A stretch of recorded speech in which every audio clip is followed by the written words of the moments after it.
Was that an impressive enough introduction? I was also gonna try, let's see if I can. This would work better with a swivel. Hi! Hi. I am Ann Palmer. I am in my house, like many of you, which is actually, compared to a lot of people, a really lucky place to be. I am introducing a series to you that I am doing called Creative Presence. Is it gonna last forever? I don't know. Is it gonna last just during the quarantine? Maybe. Am I so uncomfortable? Abso-freaking-lutely. Am I going through so many... I'll stop fidgeting around and making noise. I'm pretty stoked that I matched that painting so well. Am I going through a lot of the waves that we're all going through right now? Yes. Do I feel like I have some inside knowledge on how to do this? Yes. Not because I know anything that anyone else, or more than anyone else, knows about Corona or COVID-19 or the pandemic or anything like that, but because I've been at a place of absolute, I chose it, so I won't say forced, but absolute pause and stillness, absolute disillusion of everything that I thought I trusted. And also all of my habits and identity pieces that made me me, from my job, to my name, to my voices in my head, to my relationships, to my faith tradition that I left years ago. I have died some identity deaths and been reborn, so to speak. And I know what it's like to feel like all you want to do is self-destruct. And I have let myself self-destruct. And I have learned the absolute superpower of gritty gratitude, of joyfulness as survival, as changing your mindset in order to endure and to expand and to be able to be with what seems unendurable and unbeable with. Who am I? I was born in 1982 in a little town called Boise, Idaho. One of 10 children, my mother's first daughter after she had 6 boys. We grew up without a lot, with, well, a lot of chaos, a lot of humor, a lot of not having any place to go to be alone. So I would sneak away to the bathroom and read in there for hours, or I would go to the library. We can't go to the library now. The name that I was given at birth was Diana Donna K. Moore. My mom told me that they were going to name me Melinda. I don't know why that didn't work. They went with Diana, but no one was able to bring themselves to call me Diana for some reason. They all called me Anna. So I grew up to my family as Anna, and it wasn't until I got married and my then husband didn't want to call me Anna. He thought it was so funny that Anna was the second 2 syllables of Diana, and he wanted to give me his own nickname, which was the middle syllable of Diana, Diane. And then when I started my photography business, I read a book on branding, and I wanted to use my name, but Diana Palmer, my bags, they're very intense. Diana Palmer was a prolific romance novelist. Still is, I think. She does very well. It's very impressive. I wish I was making a living writing romance novels. But I didn't want people to confuse me with Diana Palmer, and so I started using Yan Palmer, and that's how I got the nickname Yan. I was raised, I'm trying to give you all a resume. One of my primary beliefs as an artist, as a human, is I actually very much resist and struggle with names and labels and just facts and summaries of who a person is. And it's because I am so in love with this idea of essence. Essence working in relationship with form to animate and to carry the true signature of who we all are.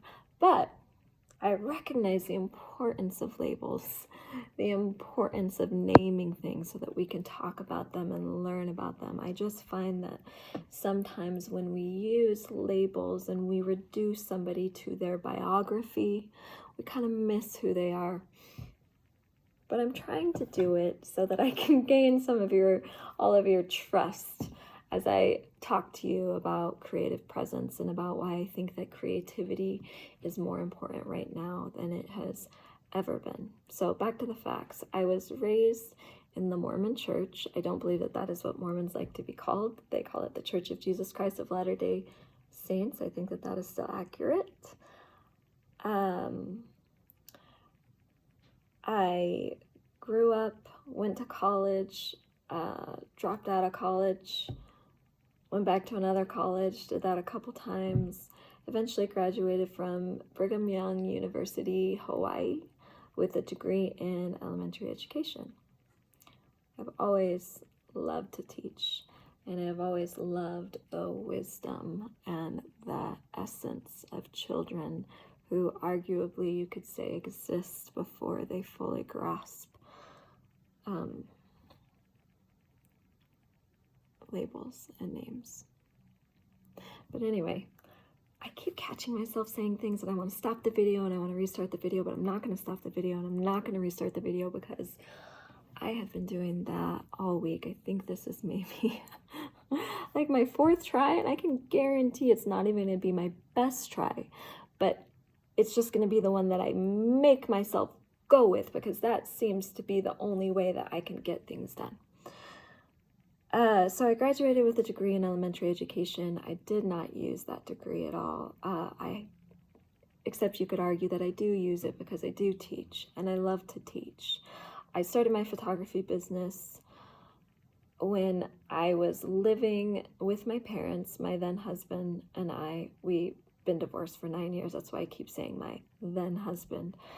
We started our business when my second daughter was 3 months old, and we were poor and living with my parents, and we had a pretty sad reconciliation with how much we were struggling, and it really seemed like it was kind of my turn to take a swing at providing for our family. And before I even had a camera, I put an ad up on Craigslist. Because when you're in desperate places, maybe some of you are even feeling this right now, when you're in desperate places and you feel like you have nothing to lose, it can sometimes give you more guts than maybe you've earned, and you have more courage to speak passionately. So I put this really ridiculous ad up on Craigslist that said, "Are you sick of those stiff JCPenney and Sears portraits?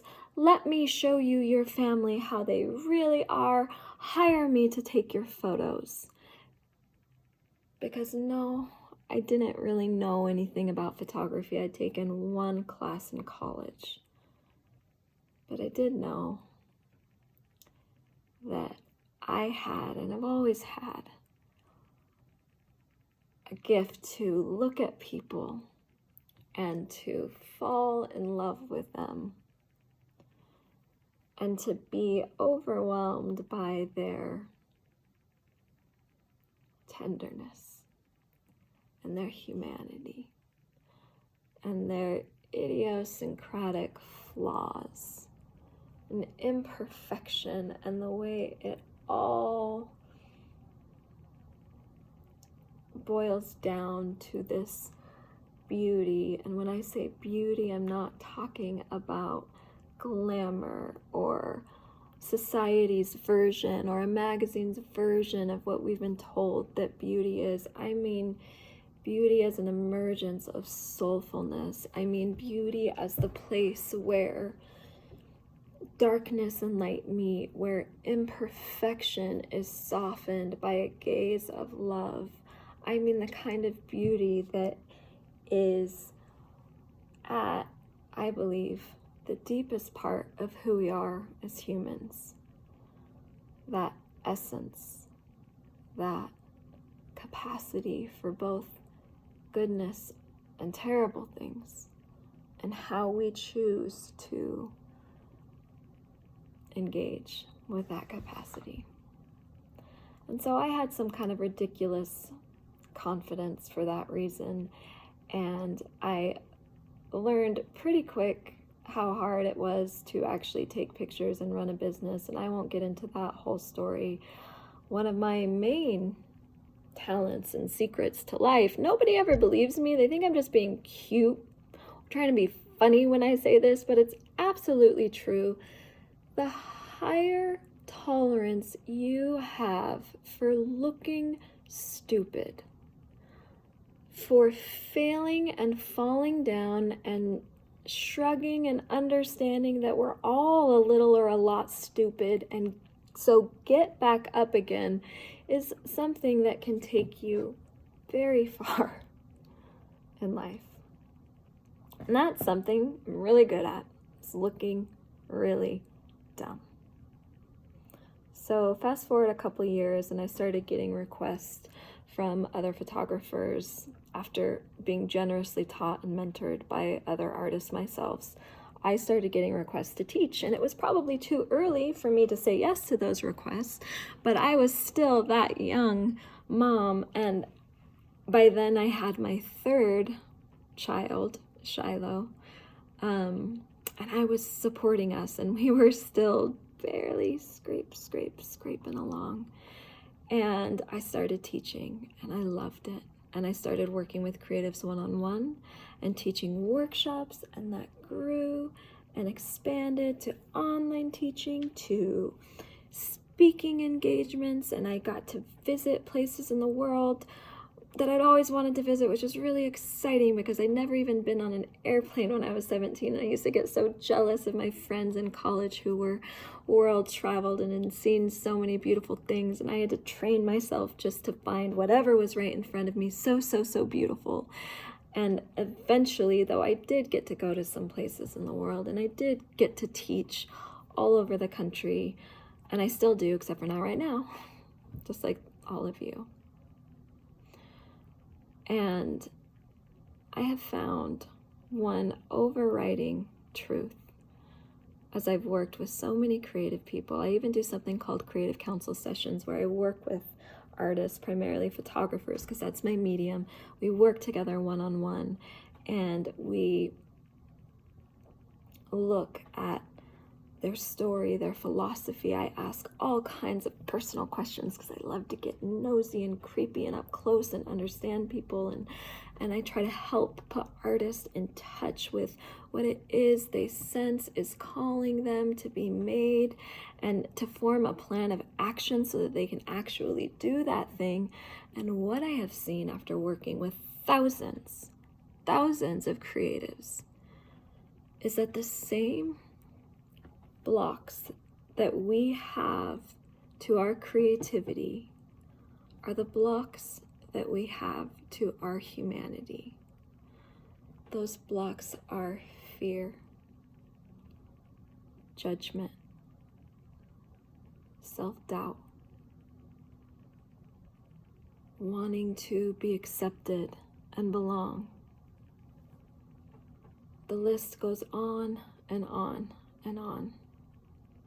And I realized that it kind of confirmed that theory I'd always had, that so much of us on the inside, what we're scared of, and although we are so different and beautifully different, and creativity loves the diversity of all of our differences, a lot of what is at the core of us is so much the same. Like Mark Nepo says, if I go deep enough into me, I get to you. And that what people needed most to make the art that they felt calling to them, that they dreamed of making, was to take the journey of getting close to their own essence, to the own place inside them. Another poet that I love, Naomi Shihab, did I say it right? Has a line. It says, "There's a place in me where hate won't grow. I touch its riddle." I think it was Pascal who said, I'm gonna ruin it, but there's something, no matter how much we've been hurt or wronged or crushed or mistreated, that there is still a wholeness inside of each of us that nobody can touch.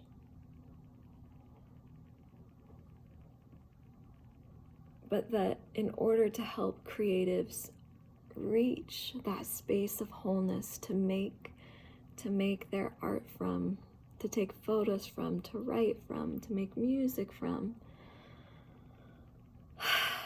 I had to help move them around these blocks, help empower them to accept all of their multitude of pieces and imperfect perfection. I had to help myself do that too, and that in order to do that, practices must be established of learning how to just be, which sounds really small and really silly and stupid, but the thing is that you can't teach creativity because it's not a formula. Creativity is a way of being, is a way of being in every moment and recognizing with immense gratitude the invitation that moment is for expression, for love, for truth. But because of our culture, particularly Western culture, because of sometimes the families we grew up in, our habits, because of the pressure of our system and capitalism to monetize, because of how badly we want to be accepted, so few of us have the courage to learn how to be. And so, in this series, I want to talk about creative presence. I want to talk about why creativity is inseparable from us as human beings. Why, if we lose art, we lose our capacity to be human. I want to talk about how it's so much easier and harder than we think, that we don't achieve creativity. We allow creativity because as human beings, we are all innately makers. And I'm so excited to share that with you. And before I close out, I want to tell you one more thing. And I want to do it carefully, because I don't actually like leading with this, but I think it might help you understand why I feel so passionately about creative presence and human beings as makers.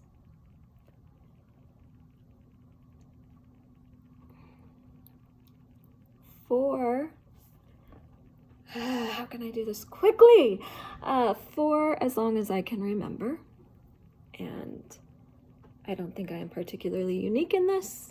I don't think I am a particular victim in this, but I will say it has been the hardest thing of my life, and it's something that you cannot see, and so therefore you maybe don't know.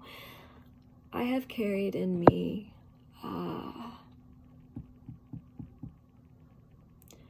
let's call it an immensity. You could also call it lifelong chronic depression. You could call it lifelong anxiety. You could call it passion. You could call it numbness. It's manifested as all these things. You could call it this relentless thirst for what seems soulful and true. So much so that it's made me do a really bunch of dumb, dramatic shit and have mental breakdowns and pull out my eyelashes and my hairs in the 7th grade and give myself a bald spot on the back of my head because I developed trichotillomania, which is a disorder in response to anxiety, and because I was going around and moving through the world and constantly feeling like everybody was pretending and they knew how and I didn't know how, and I couldn't figure it out, and it didn't make sense, and it didn't seem real, and I didn't know what reality was, and I couldn't understand how we hurt each other so much, and how me and my human imperfection hurt people that I love, and how I wanted things I wasn't supposed to want according to the faith, which I have no bitterness towards, but the faith system that I grew up in. And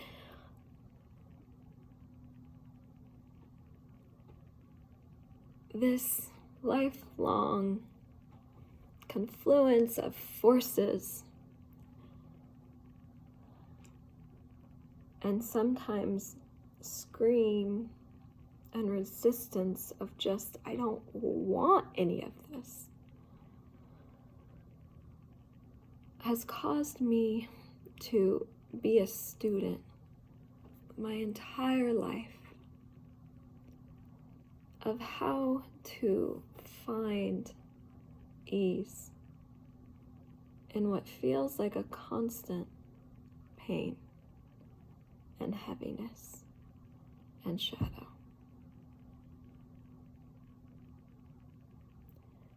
And in trying to understand how to do that, I have made about every mistake you can make.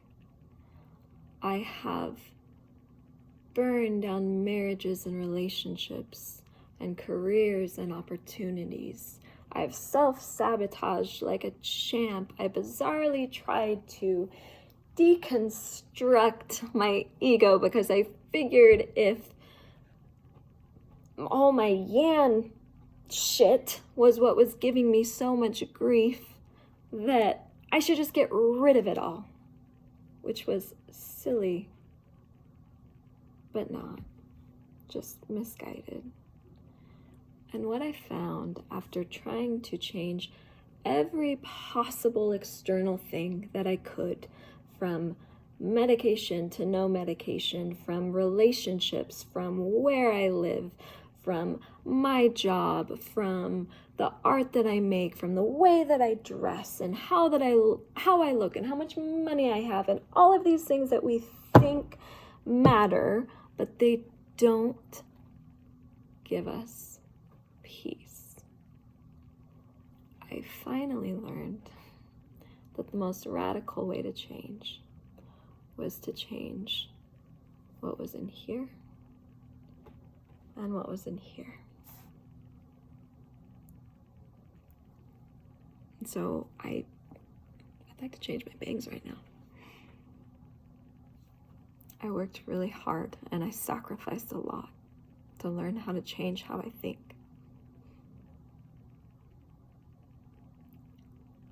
And so that gritty gratefulness and optimism as survival and understanding, and I'm not the only one saying this, all of the experts across the fields of sociology, anthropology, psychology, science are saying the same thing, that these things are capacities that can be developed, learned, as we come to better understand what actual happiness is. I learned them and I developed them the hard way because I had to, because most days still, if I am not absolutely intentional and continually connected to presence and to little IVs of truth, like books of poetry that are open and scattered around me all the time, I would be a monster if I wasn't using my gifts so ridiculously in an effort to make beauty and create light. Everything constructive in me becomes destructive. And I know that I'm not the only one. And I know that we all have powerful forces inside of us that unused creativity, as our Queen Brene Brown says, is not benign. And when we don't use it towards a constructive purpose of making, and it doesn't have to be art, it can be in science, it can be in math, it can be in any position where you are breathing with life. Creativity is a way of responding in new and untried ways. But that if we don't honor that inside of ourselves, despite how many people told us we shouldn't, or how many people think we're dumb, then what is constructive does become destructive. It does sour. It starts to look like bitterness and anger and hate and blame and that feeling that a lot of us in quarantine are feeling right now because we're trapped at home and we're not doing anything to, well, I hate saying that because sometimes you don't have to do anything, you just have to be. But what I mean is you might notice yourself wanting to murder the people that you love. And it's partly because when we don't honor our light and force of creativity, it doesn't take long for it to turn. That's one of the reasons we need it now more than ever. And I don't mean that you can't grieve or you can't be sad and you can't roll around. You can do that creatively too. But I'll tell you more about that later. So that's who I am. Nice to meet you. Thanks for being here. Truly, thank you. I think we're going to have, if nothing else, an interesting time.